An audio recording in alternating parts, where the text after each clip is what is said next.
Pero may nabalitaan ako, Misas, hindi ko alam kung ito'y totoo, pero baka meron ka rin nabalitaan, so gusto rin kitang tanungin.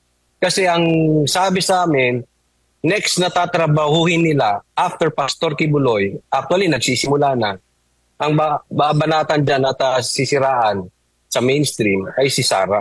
Next in line na si BP Sara.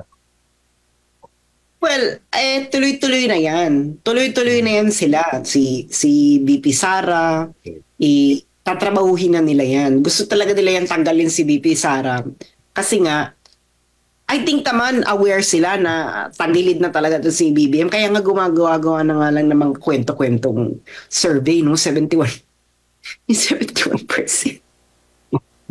Ang layo nito. Kasi alam mo, Coach Oli, no? Yung Pulse Asia kasi sa SWS, ano yan? Yan talaga yung established na matagal na. No? Hindi nagkakalayo yung mga resulta niyang dalawang yan.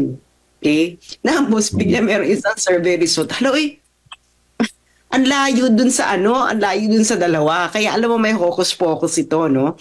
Na nagaganap. Hayaan lang natin. Kasi kung talaga naman ganyang kakalakas, bakit banat na banat kayo sa mga taong kritiko ninyo? Dito sa KOJC, sa mga Duterte, sa mga nakapalibot sa kanila. Ganyan naman pala kayo kalakas. Bakit ang gusto nyo nagla-launch na kayo ng pabagsakin itong mga taong ito, 71% ka naman pala. Hindi ba? Look, nung 2022 election, bakit hindi nagne-negative, hindi sumasabak sa negative campaigning si BBM? Bakit hindi siya yung nakikipag-debate? Kasi ano na siya maganda ng survey results niya Hindi ba? Ayan na sila, nasa taas na siya Bakit pa siya makikisali? Pero ngayon, bakit excited kayong pabagsakin si Sara? Mataas ka naman pala. Mas mataas ka naman pala kay Sara. Mas mataas ka naman pala. Bakit gustong-gusto niyo siyang pabagsakin? Ibig sabihin, alam nila, kasi Coach Oli, no, yung mga yan, meron yung in-house survey. Ito talaga yung mga survey na totoo.